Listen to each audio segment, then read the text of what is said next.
हाथी का कितना वजन होता है? 2000 किलो, 3000 किलो, 5000 किलो, 6000 किलो तक होता है। और इंसान का कितना वजन होता है? 50, 60, 70, 100। जब हाथी को आदमी कब्जा करता है तो उसके पाँव में एक बहुत मोटी रस्सी बांधकर लोहे के खूंटे से बांध देता है। मगर थोड़े दिनों बाद हाथी को बांधे रखने के लिए लोहे के मजबूत खूंटे की ज़रूरत नहीं पड़ती। मानसिक रूप से वो स्वीकार कर लेता है कि मैं इसी इंसान का गुलाम हूँ, अब मैं कुछ नहीं कर सकता। अपनी अपार शक्ति जिससे वो 10 लोगों को अपनी सूंड में लपेट कर फेंक सकता है, उठाकर एक तरफ रख देता है और पूरी ज़िंदगी के लिए इंसान का गुलाम बन जाता है। आज से कुछ बरस पहले राजसी सत्ता पूरी दुनिया में थी। एक राजा होता था बलशाली, अपने साम दाम दंड भेद और षड्यंत्रों के द्वारा शेष लोगों पर कब्जा कर लेता था, अपने दुश्मनों की हत्या कर देता था, अपने राज्य का विस्तार करता था और पूरी देश की प्रजा उसके सामने सरेंडर कर देती थी कि आप ही हमारे मालिक हैं, आका हैं, भगवान हैं, जो करोगे आप करोगे।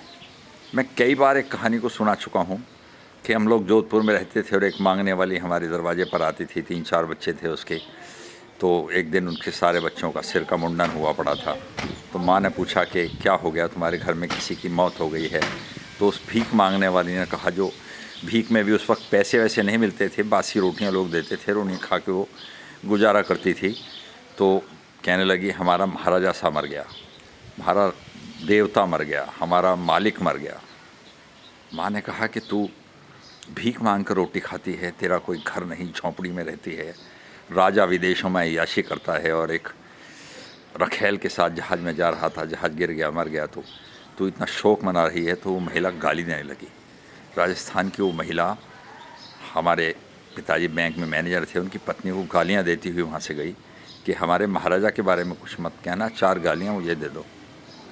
तो ये राजसी सत्ता का एक आधिपत्य पूरे समाज के दिमाग पर इस तरह हावी है कि शुरू में जब भारत आज़ाद हुआ, हालांकि हम लोग अंग्रेज़ों के प्रति भी इतने ही समर्पित थे, इतने ही गुलाम थे।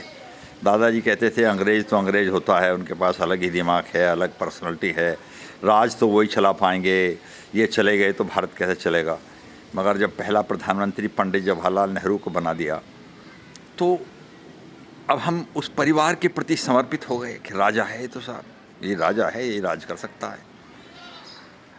नेहरू देश के प्रति कोई गद्दार नहीं था। नेहरू देश को बनाना चाहते थे, देश का निर्माण करना चाहते थे, मगर एक तो उनकी विलासिताएं, वो 80% अंग्रेज अपने आप को समझते थे। दूसरा उनकी यौन उत्कंठाएं, तीसरा जीवन में की गई उनकी बड़ी बड़ी गलतियां। तो आज़ाद हिंदुस्तान की नींव ही खराब हो गई, नींव ही मजबूत नहीं हो पाई। उसके बाद ऐसा वंशवाद शुरू हुआ और उस वंशवाद के लिए हम भारतीय जिम्मेदार हैं। हमें लगा कि बस यही ख़ानदान है, अब यही चला सकते हैं। तो श्रीमती इंदिरा गांधी आ गई। हमारे कांग्रेसी मित्र कहते हैं कि इंदिरा गांधी, श्रीमती इंदिरा गांधी ने पाकिस्तान के 2 टुकड़े कर दिए, ये कर दिया। आज इतने बरस बाद जरा सोचकर श्रीमती इंदिरा गांधी की उपलब्धियां बताइए।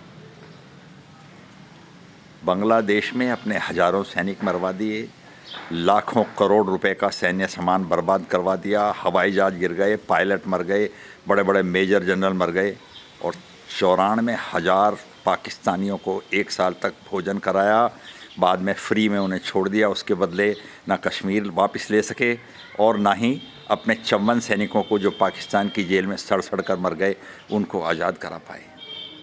इंदिरा गांधी की उपलब्धियां बताइए।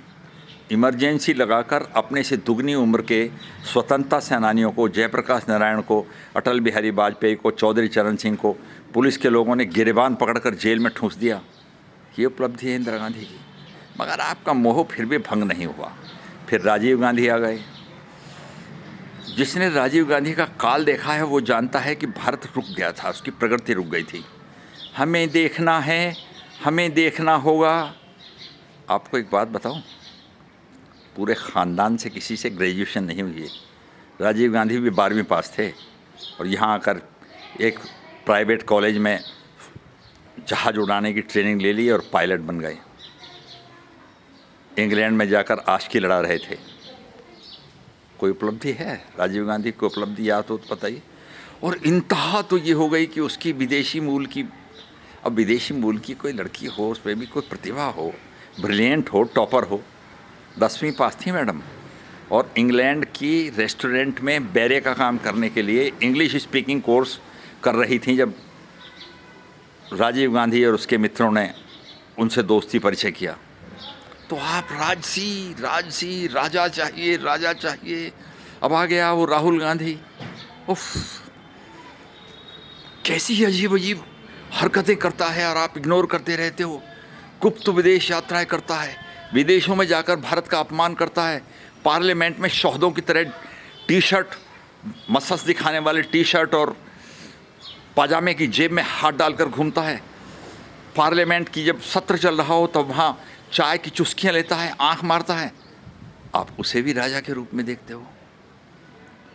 इस देश को अगर एक मजबूत राष्ट्र बनाना है और इस देश का लोकतंत्र अगर वास्तव में सफल करना है तो दिमाग से ये गुलाम प्रवृत्ति हटानी पड़ेगी। लोकतंत्र को स्वीकार करना पड़ेगा। 140 करोड़ भारतीयों में से योग्यतम व्यक्ति को चुनकर उसे राजगद्दी पर बिठाना होगा, उस पर विश्वास जताना होगा, तब देश का लोकतंत्र सफल होगा। वरना आप राजा की गुलामी करते रहना पीढ़ियाँ पीढ़ियाँ पीढ़ियाँ। नमस्कार।